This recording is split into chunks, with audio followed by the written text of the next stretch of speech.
Hello everybody. Today I'm using a different microphone because I was irresponsible and I bent the very delicate little connector for my very expensive microphone. So today I'm using a lapel mic, and if you're like, Christy, this audio is awful, send me a message and tell me, but a new cord is on the way. How are you doing? Do you ever, sometimes I think it's so good to stop and be like, am I okay? Which can also feel kind of scary because sometimes we know we're not okay. And it's like, well, what issue do I want to sort through? There's so many. That's okay. How you doing? How you actually doing? I hope you're at least getting enough water. I think hydration is fundamental to anything making sense or getting better. So no matter what, just make sure you got enough water today. I'm literally probably just talking to myself. It's the perfect lead-in because today we're going to talk about projection. Oh, projection in your personal life and in the workplace. Because I just projected on you that you're dehydrated, and it's because I'm dehydrated. But I was driving in the car today, just thinking about things that have happened to me and processing life. Who's who, who's done what, when, where, why, how. How do we not have a victim mentality? How do we get through all of this? And what's it all for? And I thought we should do an episode on projection. Projection is the cousin of gaslighting, okay? One distorts reality and the other dumps someone else's reality onto you. And together they can make you question your sanity. And we don't want that. So in the workplace, after you get out of a conversation with your boss or a coworker and you leave feeling like, why do I feel guilty when I didn't do anything wrong? They might have been projecting.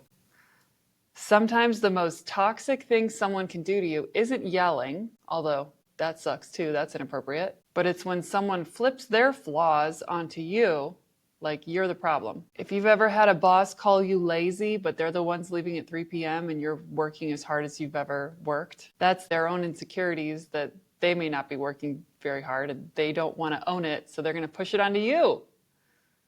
Isn't that nice? Projection is a defense mechanism where someone just attributes all their feelings, all their flaws, or their toxic behaviors onto another person instead of owning them. More examples of this is a person who's insecure about being dishonest, so they accuse you of lying. And if you're a good person and you don't default to anger, this can be a really useful tactic for someone to kind of manipulate you. And I think it's subconscious. I don't even think people mean to do this kind of stuff anymore. I just think everyone's broken. Everyone's operating a little bit unconscious out of like their childhood trauma.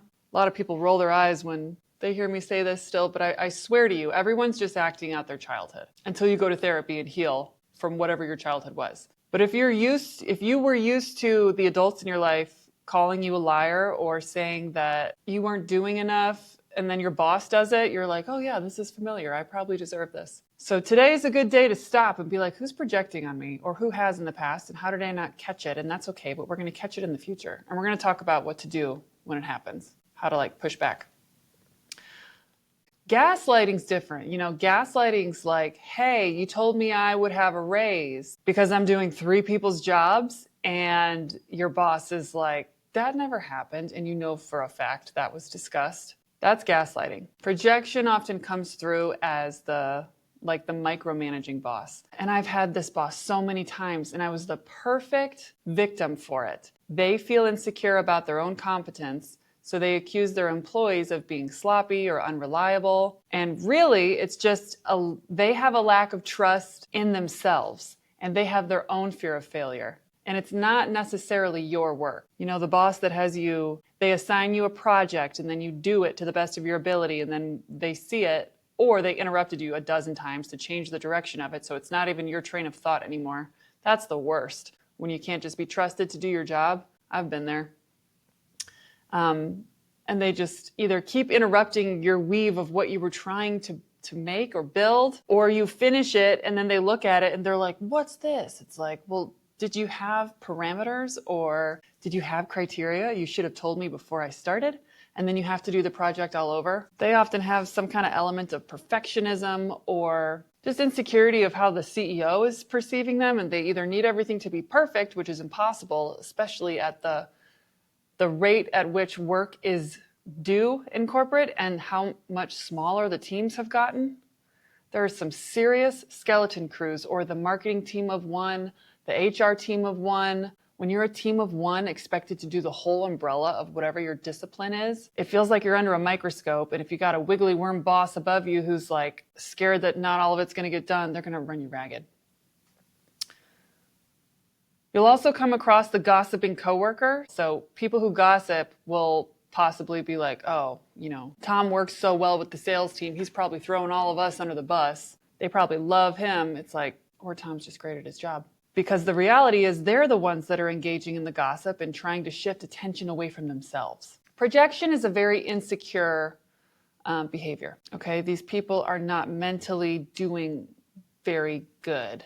They don't like themselves very much. They don't even know this. They'll protect themselves in like this armor of ego or humor, and they'll deflect. But these people are hyper insecure. You could also have like the competitive coworker. They accuse you of always trying to outshine everyone, or they're always trying to pick at your work, when in reality, they just feel threatened about how you get the work done. Maybe you make it look easy and they have to work extra hard to make it look easy, and they don't like that. So anyway, there's a multitude of ways that this could happen at work. And there's even more ways this could happen in your personal life. This shows a mix of personal and life discussion. And so here's some examples of my own personal life to just like level set and be like, this happens to everyone. And also these are some out of the box examples. I had someone in my life who was an alcoholic. And when our conversations would get heated because we did not communicate very well, we're not understanding each other. And this person would go, have you been drinking? And I'd be like, there it is. No, it's Tuesday at 1 o'clock. Have you been drinking? It took me a while with this person to figure out, like, am I coming across drunk? Like, no, I'm not drunk. I don't day drink. What? But this person, it took me a while to figure out, like, oh, they're drinking. Here's another personal example. I had a friend I was close with and tried to plan a birthday party for her with her husband. I've now learned that's a huge no-no. I had very good intentions, but as my life tends to operate, even with good intentions, I can really mess something up. So she finds out we were texting about her birthday, but I created this like weird, oh my God, we were just trying to plan a surprise 40th birthday for you. So sorry, we'll never do that again. Fast forward, all I need to say is this person ended up fooling around with someone else's husband. And she was projecting how she behaves onto me. When someone's like making you feel a little insecure about something that isn't really happening, but it's something that either has happened to them or something they're actively doing, or it's their own insecurity and they're shoving it on you instead of handling it for themselves, okay? This show is not the Christy airs all her personal laundry show, although it sometimes may feel like that. I'm totally comfortable being open with my life and the weird, bizarre things that have happened, some part of which I've done to myself and had to heal through, or things that have happened to me. It's just been a weird, bizarre couple years. And I think we could all benefit from the storytelling. Maybe you've had a friend who's accused you of doing something or accused you of being a certain way. And then you found out later, like think right now, like has this ever happened to you? You find out later, oh, this is the kind of person they are. That's projection. Okay, great. So what do we do when someone's projecting? It can be hard to stay in the conversation or stay grounded. And I think some of this just comes with time and self-confidence and finding your values and knowing who you are. And when your fight or flight gets triggered, like I'm to the point now where when my heart rate starts to increase, I'm like, something's up. What is wrong? What is happening? What is this person saying or doing right now that isn't right? Our bodies are always communicating with us and giving us signals. Hey, something's not right. Hey, this is uncomfortable. Hey, I feel like I'm in danger. I feel like we're being chased by a wolf, but really Susie is accusing us of stealing money, and turns out she's stealing money. Anyway, when someone's projecting on you, recognize that it's not about you. Okay? Has nothing to do with you. Nothing anyone ever does in life is ever about you. It's all about them. Everyone's the star of their own movie. Everyone's dealing with their own bullshit, but it's not about you. Remind yourself that this is their story and it's not yours. You know what kind of person you are. You know what happened to you. You know what you did or did not do. Try to mentally separate yourself from their reality.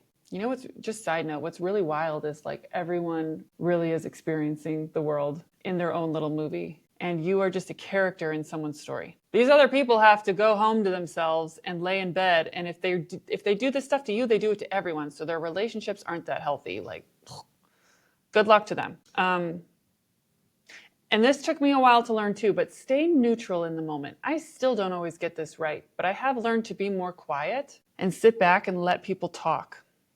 So instead of defending yourself aggressively, something I learned from a friend that stuck with me forever is to just say, what do you mean? Which sounds kind of patronizing in the moment if someone's like, oh, you're doing this thing. And if you just go, what do you mean? When someone accuses you of anything, or when someone tries to attack you about anything, oh my gosh, you talk way too much in meetings. What do you mean? You were talking about all these other unrelated projects. Okay. Let the person keep going, because they'll be like, you need to let other people participate. Okay, thanks for letting me know. How much participation is not enough and how much is too much? Like, when you learn to be more strategic and not give an emotional reaction, sometimes other people they need to get control back. So they like need to get you off balance and see you be like, oh my God, I didn't mean to. Are other people thinking this of me? God, that used to be me. Staying calm and almost like cocking your head to the side, like, what do you mean? What do you mean? Say more, you unhealed fellow human. What are you doing? Why are you doing this? And if you do feel the need to defend yourself, use calm phrases like, thanks for sharing. That's not how I see it. Or that's an interesting perspective. I love that one. It's like a professional, like, you're delulu. But this prevents escalation on your side. You can stay the calm one, even if you're on fire inside and you're freaking out or you're super angry. This keeps you from completely absorbing their baggage. And check your reality. Like, ask yourself, is there any truth here I should reflect on? That's whenever someone says anything that might hurt or sting a little bit, sometimes it is valuable to say, is any piece of this true? And if there's not, just let it roll off your shoulders, roll off your back. Like, that's not my BS, that's yours, is what you think in your head. This keeps you honest without having to take any false blame, okay? You can also set boundaries, especially with a boss. And you should document if things get a little cuckoo. You should write stuff down and keep a log. I used to Slack myself. That's how I would do it. If you have Microsoft Teams or Slack, or if you're not working in corporate, whatever. But if you're in a work setting, I used to Slack myself stuff to remember. But if the projection is chronic, you need to limit your exposure. So in the workplace, you can say something like, okay, well, let's focus on the idea. Okay. That can be used when things start to get personal. Like, I hate when people will say like, you always do this. It's like, oh, always, I always do this. When people start attacking your character unnecessarily, say, let's focus on the idea. Or I would prefer if we stick to specifics. When specifically have I done that? If someone's like, I don't know, every time, it's like, okay, this is not a functional discussion. And if your manager's talking to you like this, it might be worth it to tell HR. Hey, HR leaders, if you're listening, employees have some wild stuff to tell you. That's why you should be sending surveys. In fact, I will link out to my manager survey training. I just made my whole course that I made for HR leaders. I just made it free on YouTube. The manager survey is something, Christy Williams taught this to me, like it's the most critical survey you could be sending other than the deep engagement survey, because 70% of what causes people to quit, turnover, be not productive is the manager. And yeah, there's like system issues on the team, and like the company's mission and vision and values may not be getting lived out, but the manager is often getting in the way of our best work. So I'll link out to my manager survey training, and it's free. You can have it. I think I even have templates in the description. But as an employee, you should be getting asked regularly in a healthy organization, which there's not that many, but they do exist. You should be getting asked, like, how effective is your manager? So that you can say, oh, how much time do you have?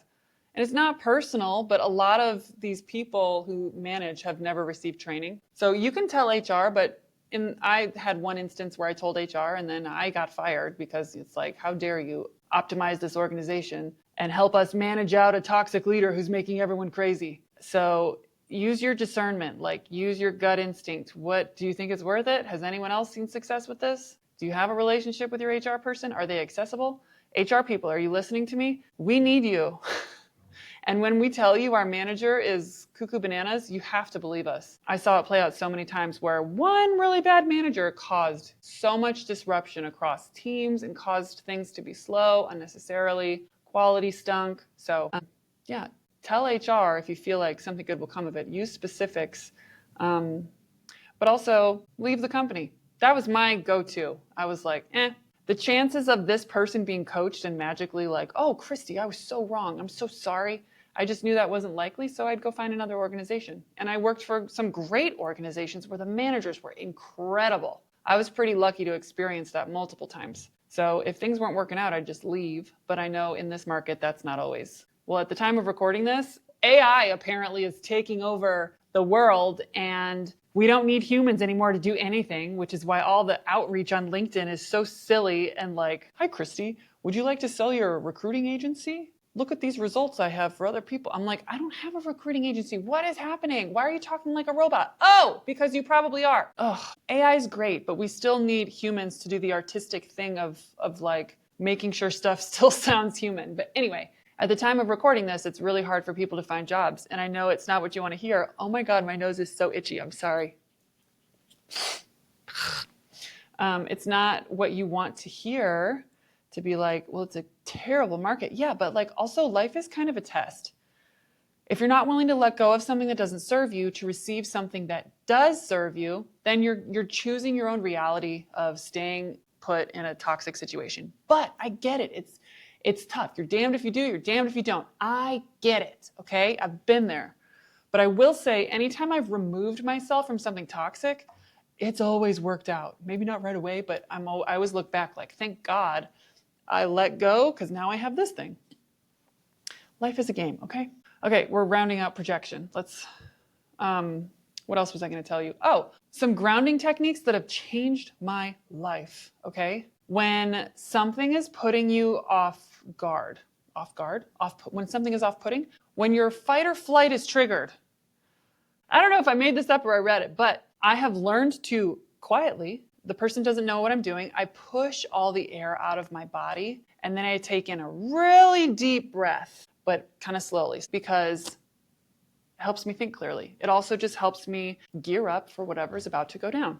It helps me say less toxic, mean things, helps me to not flip tables, okay? So breathe. I like to plant my feet firmly on the ground. I know this all may sound like, okay, you hippie witch, but no, this stuff really does work. I imagine myself in like a protective bubble. And I just observe and I pretend I'm a character in a movie.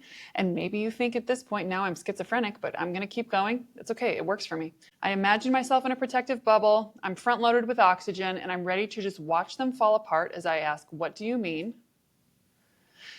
And I don't over-explain myself before I know more about where they're even coming from. So I'm very quiet. It even works when someone says something ridiculous, when you just look at them and go, huh, and pause. It's like magic. Huh. You can do this even to your manager. Just seem like you're processing. They will keep talking and they will tell on themselves more where they're coming from. And it's always their own BS. Let people talk. Don't get scared into just jumping into over-explaining mode, because that's kind of what they want. They want to feel you lose it or feel like they gotcha. People don't mean to do this. They're just unhealed, okay? And then journaling, man. When you journal stuff out, I know I used to think like journaling is so dumb. I don't have time to journal. And then you're sitting there like, dear diary. No. But I have many journals that I filled up at this point, and I just start writing. Like, why at every company that I work the hardest I've ever worked, and my manager misunderstands me. What would it take for someone to see how much I care? You know, what starts to come out is my own insecurities, which is valuable. And I've just had some really profound messages come through where, of course, I'm the one writing. I'm the one having the thoughts. But things come through that I feel like maybe aren't even mine. It's like guidance from the ethers, okay? I've had it makes you slow down enough to just be like, what's going on? But I try not to have a victim mentality like, poor me, this is so hard. I like to write down like, what will it take? And da, da, da, da, da, da, da. And that part is like, I start to manifest and describe where I'd like to be instead. What would it take to do my best work and get the respect of my manager? Spoiler, I had to read the 48 Laws of Power to understand dark psychology a little bit. And I highly recommend you just glance through the table of contents in that book. You will get everything that you need. I'll link out to that book. It's banned in prisons, okay? Because it works. But there's a rule that I often violated with managers, and I didn't get it until I was ready to quit corporate. One of the rules, these 48 Laws of Power, in this thick, thick book, is never outshine the master. Of course, your boss is not your master, but there is a pecking order, whatever. They are hierarchically above you in the org chart. So I used to think like, oh, if I was just incredible, they'll think I'm great. This was true in my marriage too. If I just do all the things and am so high achieving, you're finally going to love me properly. And in my friendships, if I'm amazing, no one can ever leave me. If I go above and beyond and abandon myself to come help you out, you're never going to leave me. Whatever. I went on a tangent there. But in the workplace, never outshine the manager. I know that sucks to hear, but it's a game. So of course you're great at your job. So when you turn in a project, you find a way to be like, oh my gosh, it was so helpful to talk with you about this. Even if it wasn't, you got to play the game a little bit if you're going to play in corporate. I had to get out because I hated playing this game. Don't make the person above you feel overshadowed or threatened or made to look incompetent. I had a tendency to optimize things and be like, I redid all of HubSpot. I built a template for us to use a brief every time we start a project because it is crazy how nobody knows what's going on. But my managers would be like, oh my God, that's supposed to be my job. Oh my God, she's like doing my job and her job. I was just trying to be seen because I have childhood issues. I didn't know that I was causing them to be insecure. And they were suddenly competitive with me. Like, I got to knock her down a peg because she's being too great. And trust me, I made plenty of mistakes. I wasn't always so great.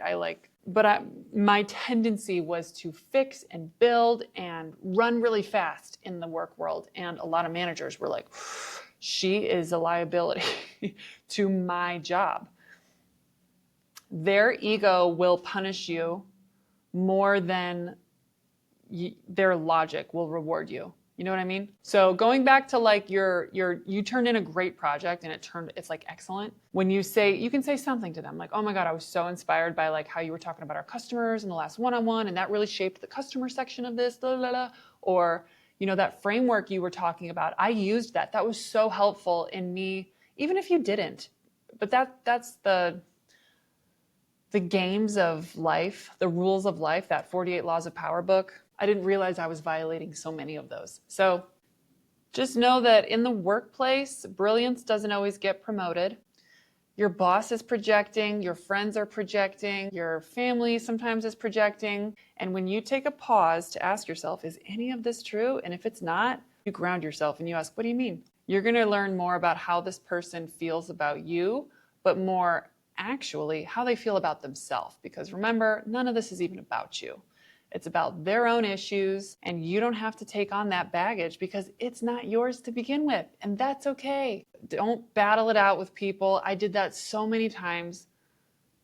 I have now burned everything down and am now, only fostering relationships with people who communicate clearly and kindly, and they don't make me insecure, which there's no perfect relationships, but the relationships I do have are much healthier now. So, what did we learn today? Projection is someone else's unprocessed garbage being handed to you. But the great news is you can be like, oops, I'm not taking that. And if in the past you've been like, thank you so much, and then just eating up someone else's garbage, that's okay. We learn by doing. You don't do that anymore. You go, oh, that's stinky, gross garbage. That's yours. That's not mine. You don't have to accept it. And you're doing great. And I'm so proud of you. I'm so proud of all of us. We're doing our best.